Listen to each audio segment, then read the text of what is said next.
यदि अपना स्थान जान गए हो तो प्रार्थना करो।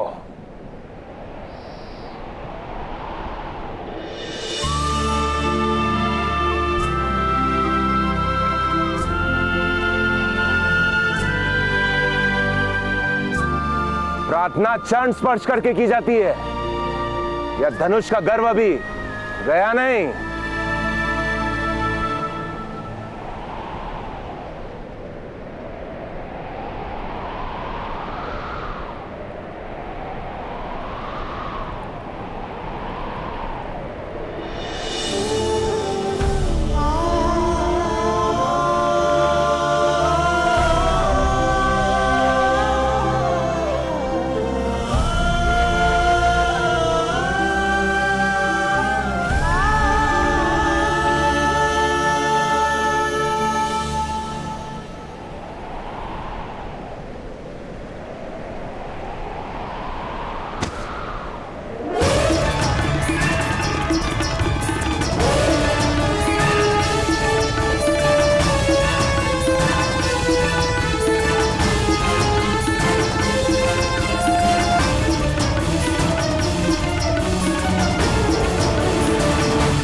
चरणों में तुम्हारा स्थान है, ये तुम जान गए हो ना कर्ण?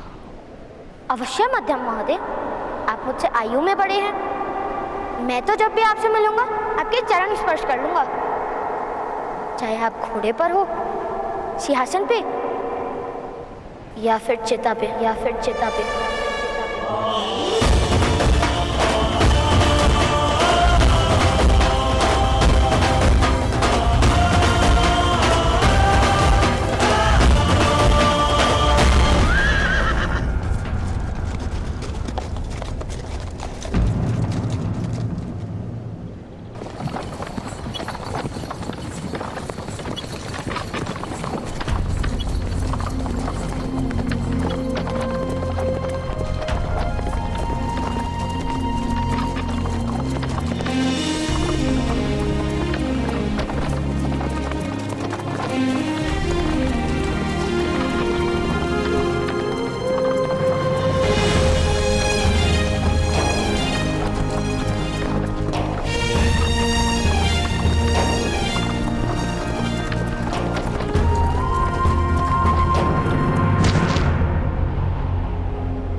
राधा, रथ फंस गया।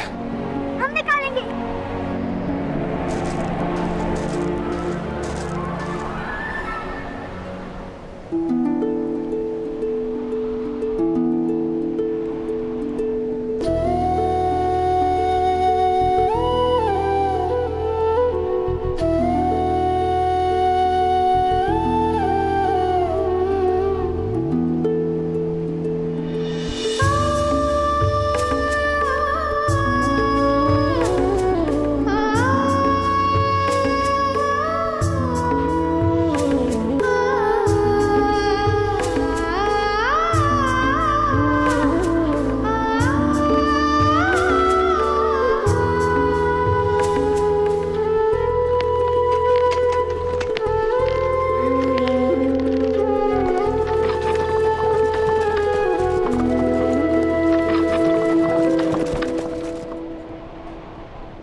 यथासंभव इनका उपचार कर दिया है।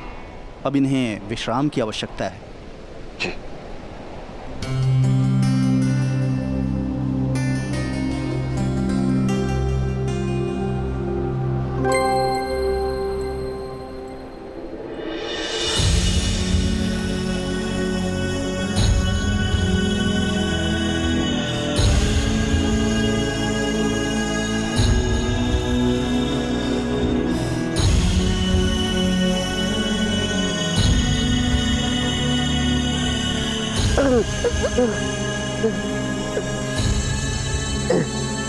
पूरे परिवार पे विपत्ति केवल मेरे कारण आई है। मुझे क्षमा कर दीजिए ताऊ।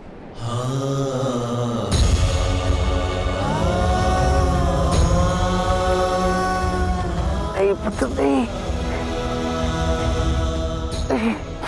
नहीं रोते।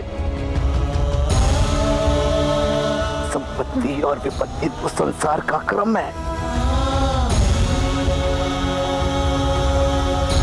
शीघ्र ही एक नए नगर में हम नया आवास बसा लेंगे, सब ठीक हो जाएगा। किंतु आपका हाथ तो होना नहीं आएगा ना ताऊ। क्या हुआ?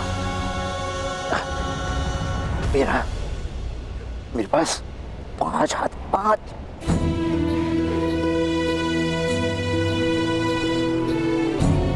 एक ये,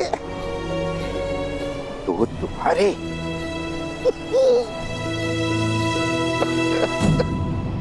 और 2 शोन के।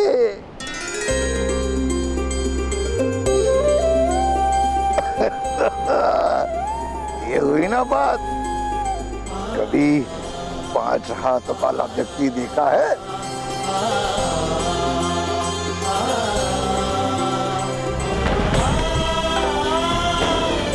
हमारे ताऊ विश्व के प्रथम व्यक्ति होंगे, इनके पास 5 हाथ होंगे।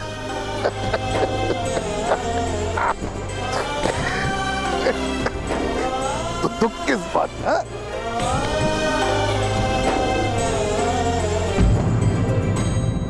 एक हाथ कट सकता है तो सारे हाथ कट सकते हैं ना। तो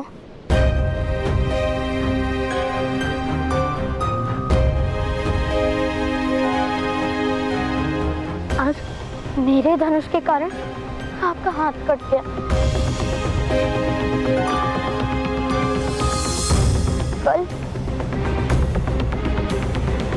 कल उस घड़े को स्पर्श किया तो यदि दूसरा हाथ कट गया तो कोई ऐसा क्यों करेगा? घड़े को स्पर्श करने के लिए किसी पर कोई बंधन नहीं।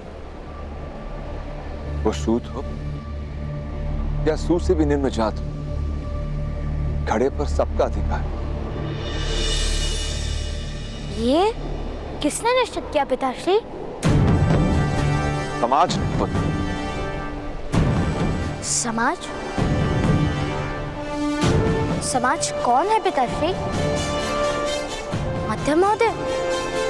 नहीं पुत्र, कोई एक व्यक्ति समाज नहीं होता। जिसमें सभी लोग एकत्र हो उसे समाज कहते हैं। क्या हम समाज का भाग नहीं पिताश्री?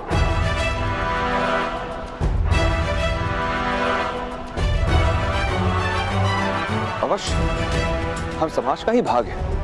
तो क्या ताऊ का हाथ काटने का नियम हमने ही बनाया था? पुत्र, समाज किसी भी व्यक्ति के जीवन के विषय में नियम और मर्यादा बना सकता है। तो फिर कल यदि समाज ने ऐसा निश्चित किया कि घड़े को स्पर्श नहीं कर सकते, तो हम क्या करेंगे पिताश्री?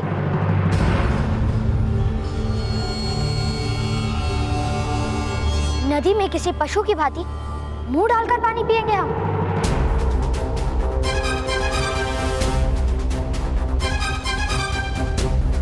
उत्तर दो अपने पुत्र को अधिरथ।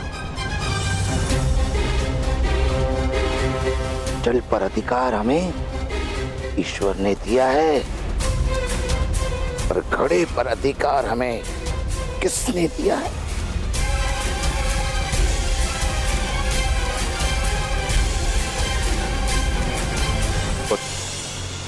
अपनी माता और शोण की सहायता करो। हमें शीघ्र ही हस्तिनापुर की ओर प्रस्थान करना होगा। महारानी कुंती भी वहां मिलेंगी?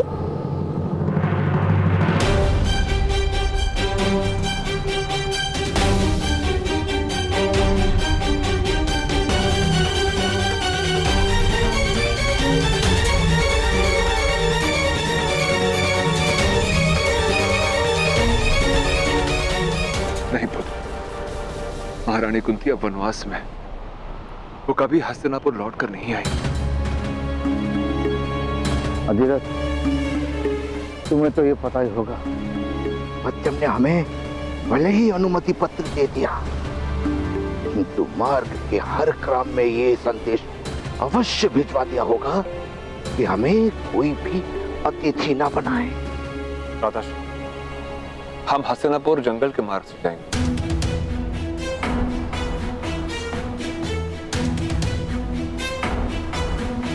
किंतु पिताश्री,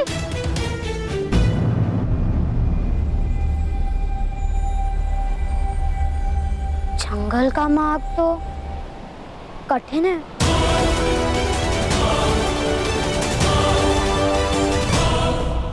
राधाश्री, हम हस्तिनापुर जंगल के मार्ग से जाएंगे।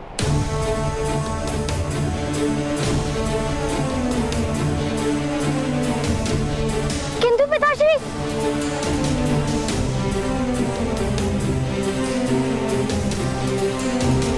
जंगल का मार्ग तो कठिन है।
कर्ण शीघ्र ये बाण निकालो।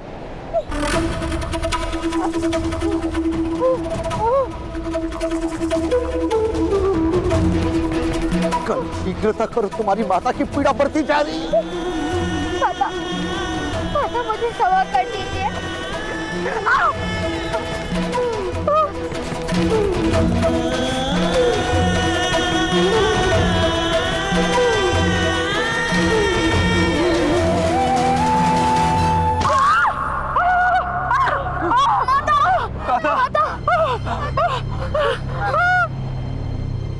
हे भगवान सूर्य नारायण जी, मेरी माता की पीड़ा मुझे दे दीजिए। माता, मुझे क्षमा कर दो। राधा, हम शीघ्र ही वैद्य के पास पहुंच जाएंगे। किंतु पिताश्री, यहाँ तो कोई नहीं दिख रहा है। माता को बाण किसने मारा?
आदिदेव इन मनुष्यों की बलि से प्रसन्न होगा।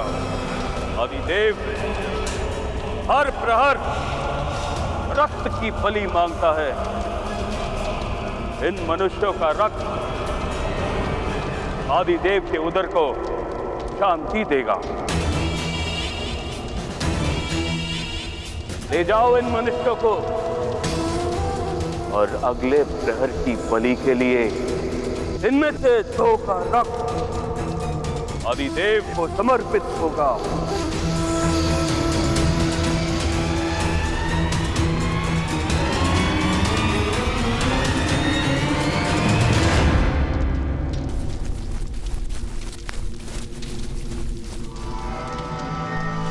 माता, आप चिंता मत कीजिए, प्रातःकाल हमें उन वनवासियों से अवश्य मुक्त करा देंगे।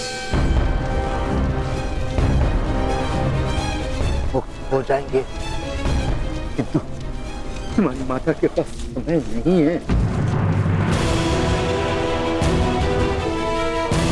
उसे शीघ्र किसी वैद्य के उपचार की आवश्यकता है।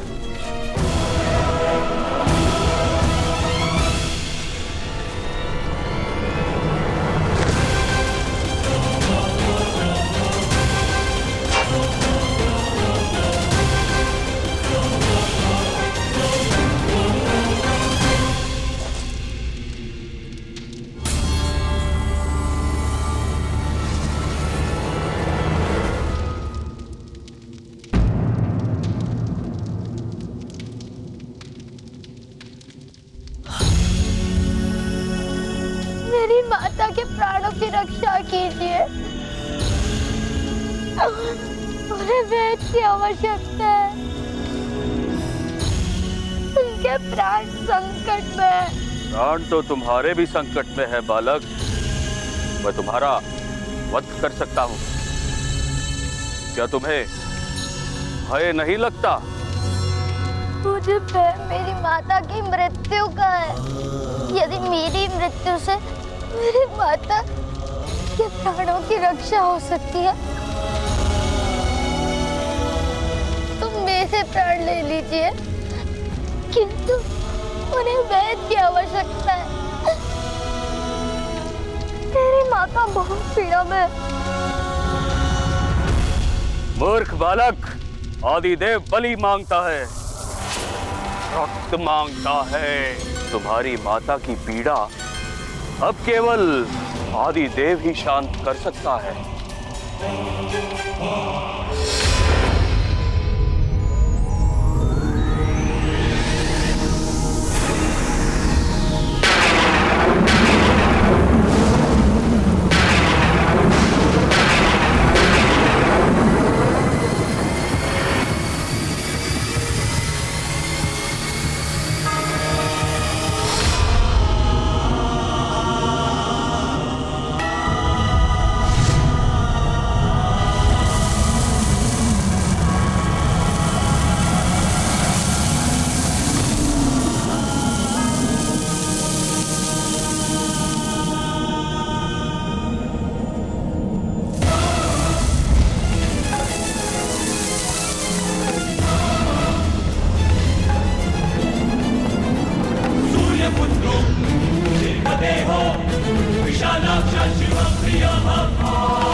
प्रणाम सूर्यदेव।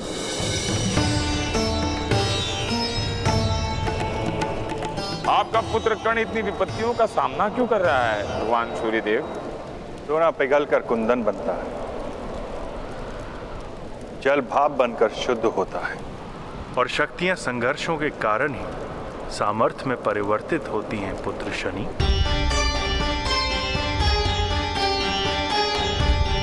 किंतु उसकी आयु बहुत कम है, बालक है। आप अपने पुत्र की सहायता नहीं करेंगे भगवान सूर्य? तुमने स्वयं भगवान शिव को अपनी दृष्टि से विपत्ति का अनुभव कराया था शनि। इतना सामर्थ्य यदि तुम में है शनि, तो इन कठिनाइयों को पार करने का सामर्थ्य मेरे पुत्र कर्ण में भी है। पुत्र की सहायता नहीं की जाती, उसे तो केवल मार्गदर्शन दिया जाता है। और पुत्र जब स्वयं अपने प्रयत्न और पराक्रमों से जीवन के संघर्षों में सफलता प्राप्त करता है तो उसके पिता को सुख प्राप्त होता है। सहायता करने का कार्य तो भाई का होता है ना। तुम अपने भाई की सहायता नहीं करोगे? वही तो कर रहा हूँ पिताश्री। ये सारी विपत्तियां मेरे कारण। कर्ण के भाग्य में मेरी दृष्टि से 7.5 वर्ष की कठिनाइयां लिखी हैं। आज मैं उसकी अंतिम परीक्षा लूंगा। जीवन और मृत्यु का अंतिम खेल होगा आज।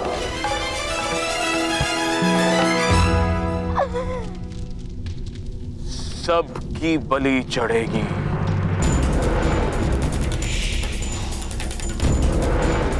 ले जाओ इसे। नहीं, मेरी माता बहुत पीड़ा में है।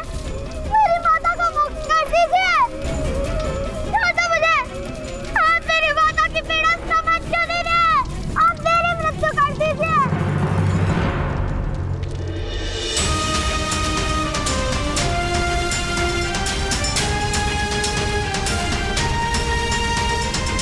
हिम्मत रखो राधा, हिम्मत रखो।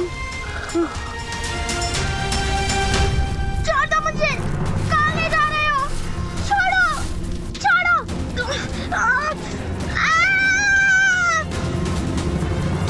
पिताश्री!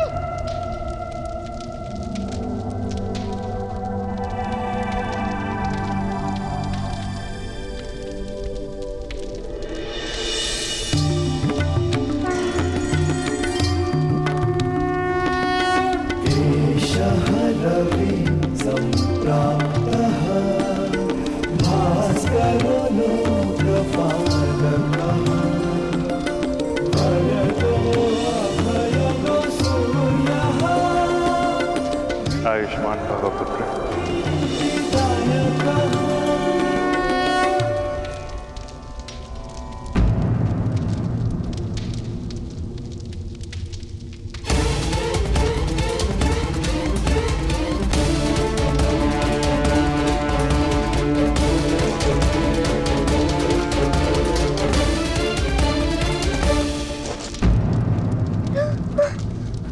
माता, नहीं माता,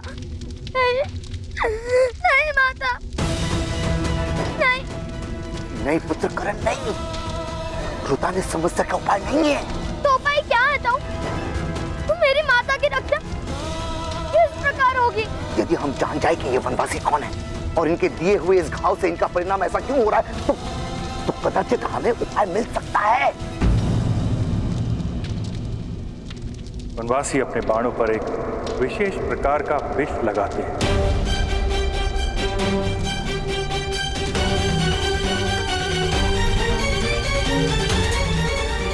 इस विष के कारण ही तुम्हारी माता की ऐसी दशा हुई है। प्रातःकाल सूर्य की प्रथम किरण जब तुम्हारी माता को स्पर्श करेगी तो उसकी मृत्यु हो जाए, उसकी मृत्यु हो जाए, उसकी मृत्यु हो जाए। प्रत्येक विष का कोई ना कोई उपचार होता है ब्राह्मण देव। होता है महोदय, किंतु इस कारागार के भीतर नहीं। तो यदि आपको इनके प्राणों की रक्षा करनी है तो आपको शीघ्र ही इन्हें यहां से ले जाना होगा। इस वन के पार एक पर्वत है, सप्तदल। उस पर्वत की चोटी पर सूर्य की प्रथम किरण से एक विशेष प्रकार की दिव्य औषधि उत्पन्न होती है। केवल उसी औषधि से तुम्हारी मां के प्राण बचाए जा सकते हैं।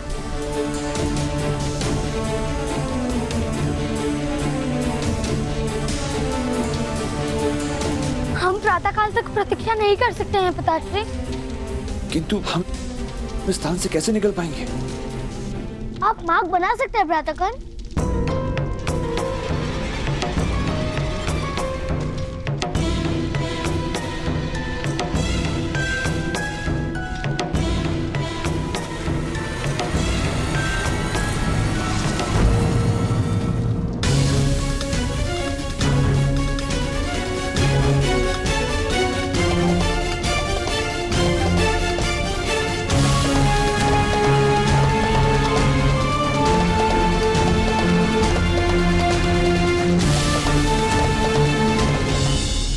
यदि तुम मुझे अपनी माता कहना चाहती हो तो ये लो गुलाब, तोड़ दो अपना धनुष। मैंने धनुष का त्याग कर दिया माता। मैं माता का वचन नहीं तोड़ सकता। पुत्र कर्ण, इस समय तुम्हारे माता के प्राण संकट में है।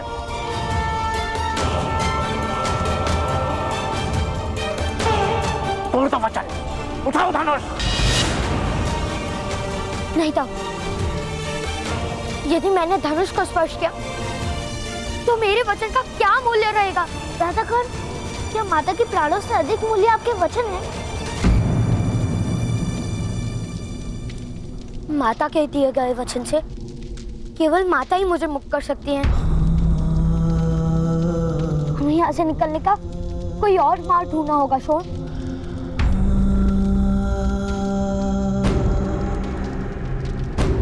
आदिदेव को बलि देने का वक्त हो गया है। जाओ, जाकर उसकी माता को ले आओ।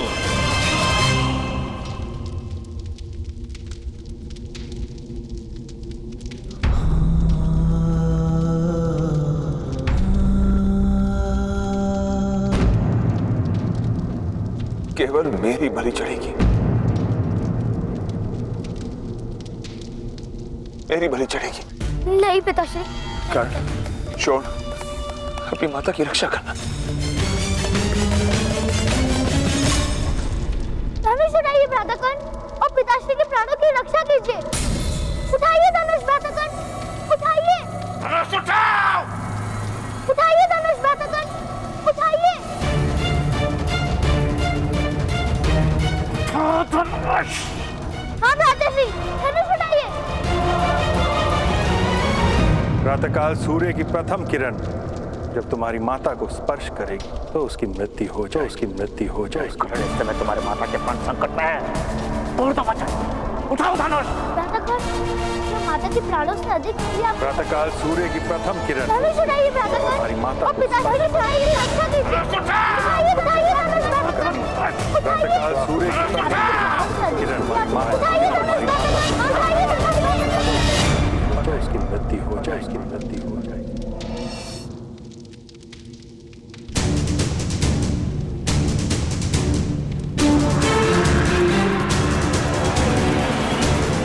मुझे क्षमा कर दीजिए माता। मैं अब आपका वचन तोड़ने जा रहा हूँ।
अब मुझे ले जाओ, मेरी बलि दे दो, किंतु मेरे परिवार को मुक्त कर दो।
बलि मांग रहा है।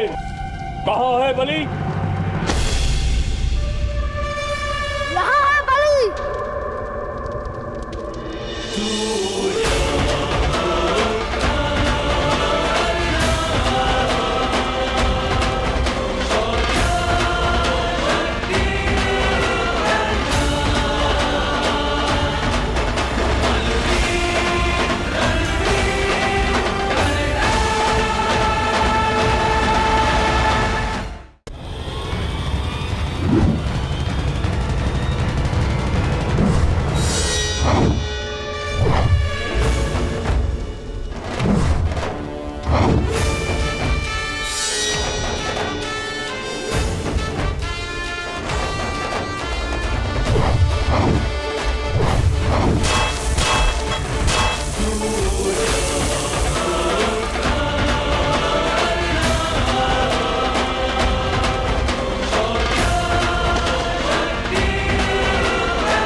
पिताश्री, ताऊ, शोन, शीघ्र चलिए।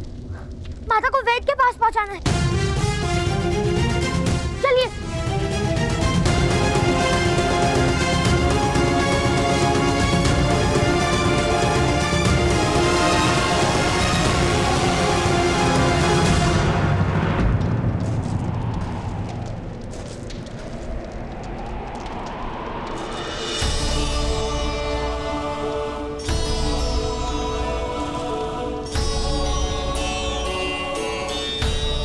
चलिए बाबा। तुम सब जाओ वत्स। मेरे कारण तुम्हारे प्रवास की गति धीमी हो जाएगी। नहीं बाबा, आपने मेरी माता की रक्षा का मार्ग दिखाया है। जो मार्ग दिखाता है वो गुरु होता है, ऐसा पिताश्री कहते हैं। तो अपने गुरुदेव का त्याग करके मैं कैसे जा सकता हूँ बाबा?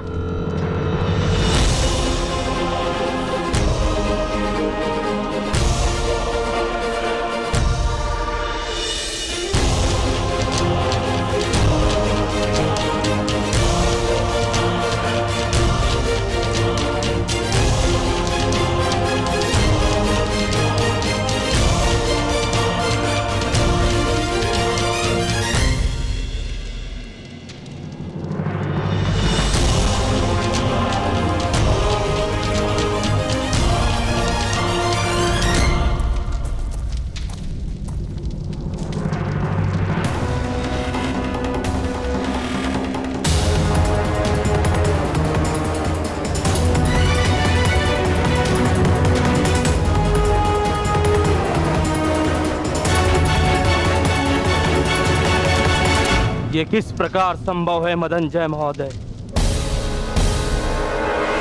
एक बालक ने सारे वनवासियों को पराजित कर दिया। एक बालक ने नहीं मूर्ख, एक बालक ने नहीं, गांधार के सेनापति मदनजय ने यह संभव किया है। मदनजय ने।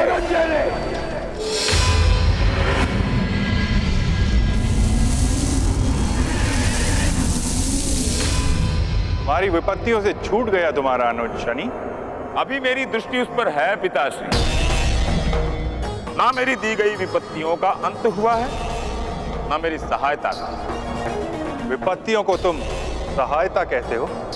अवश्य पिताश्री। शक्तिमान मनुष्य की असफलता का कारण क्या है? अधीरता। जिस मनुष्य के पास धैर्य होता है उसकी शक्तियां सामर्थ्य बनती हैं। जो मनुष्य अधीर होता है उसकी शक्तियां नष्ट हो जाती हैं। कर्ण को मैं विपत्तियां देकर उसे धैर्य सिखा रहा हूं। वही मेरी सबसे बड़ी सहायता है पिताजी। किंतु तुम्हारी प्रत्येक विपत्ति का समाधान वो निकालता रहेगा पुत्र शनि। अब उसके मार्ग में कौन सी विपत्ति लाने की इच्छा है?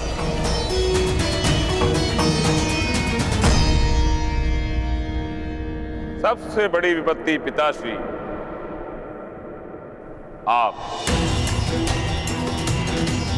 आपकी पहली किरण यदि कर्ण की माता को स्पर्श करेगी तो उनकी मृत्यु हो जाएगी। आपकी पहली किरण से उत्पन्न हुआ पुष्प ही उनकी माता को जीवन दान दे सकता है।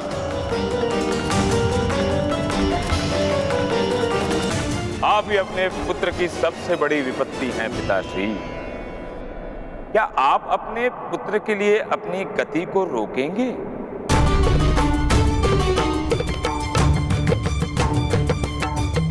मैं सृष्टि के नियमों से बंधा हुआ हूं। मैं किसी के लिए अपनी गति को धीमी नहीं कर सकता। तो क्या एक पुत्र अपने पिता को पराजित कर देगा?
यही वो पर्वत है महोदय। यहाँ पूर्व से सूर्य नारायण का उदय होता है। पश्चिम में खड़े इस पर्वत की चोटी पर वो दिव्य औषधि सूर्य की प्रथम किरण के साथ पुष्प के रूप में प्रकाशित होती है और सूर्य भगवान जैसे जैसे यात्रा करते हैं वैसे वैसे उनका प्रकाश इस स्थान पर पहुंचने लगता है। यदि तुम्हारी माता को उस पुष्प को स्पर्श करने के पूर्व सूर्य की किरण ने स्पर्श किया तो तुम्हारी माता की मृत्यु हो जाएगी कर्ण।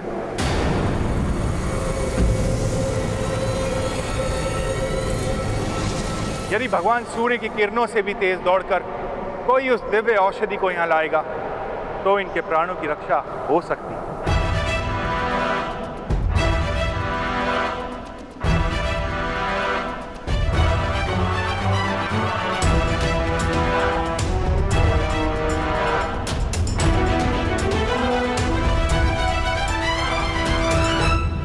मैं करूंगा।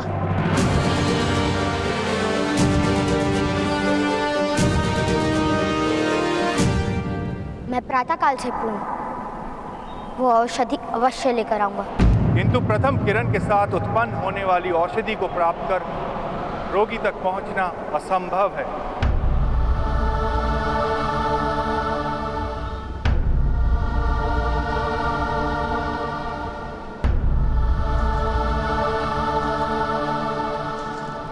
मैं अपनी माता के लिए असंभव को भी संभव कर दूंगा। तुम्हारे पिता धन्य तुम्हारे जैसा पुत्र पाकर।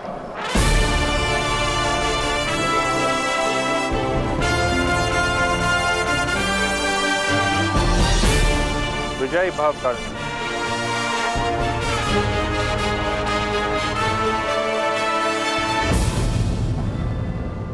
आप कहाँ जा रहे हैं बाबा? मैं अपनी गति नहीं रोक सकता पुत्र। मेरे प्रस्थान का समय आ गया है और अब तुम्हें मेरी आवश्यकता नहीं। इससे आगे तुम्हें अपने बल पर, अपने शौर्य पर जीवन से लड़ना है।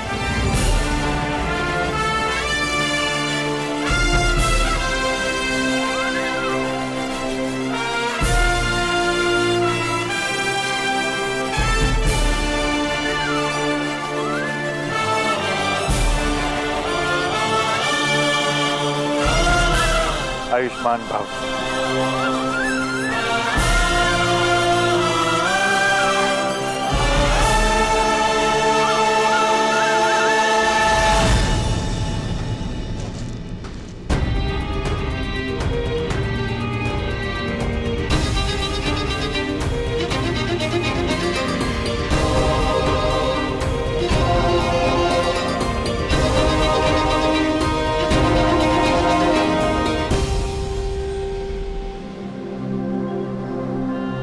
मुझे आज्ञा दीजिए माता, मेरा वचन है, आपको कुछ नहीं होने दूंगा।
भगवान सूर्य,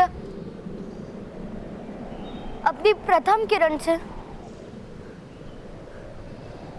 मेरे माता के प्राणों की रक्षा कीजिए।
कर्ण,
इस घाव की पीड़ा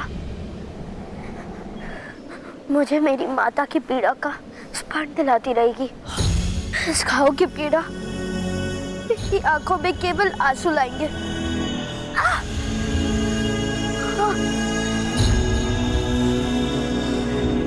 नींद नहीं।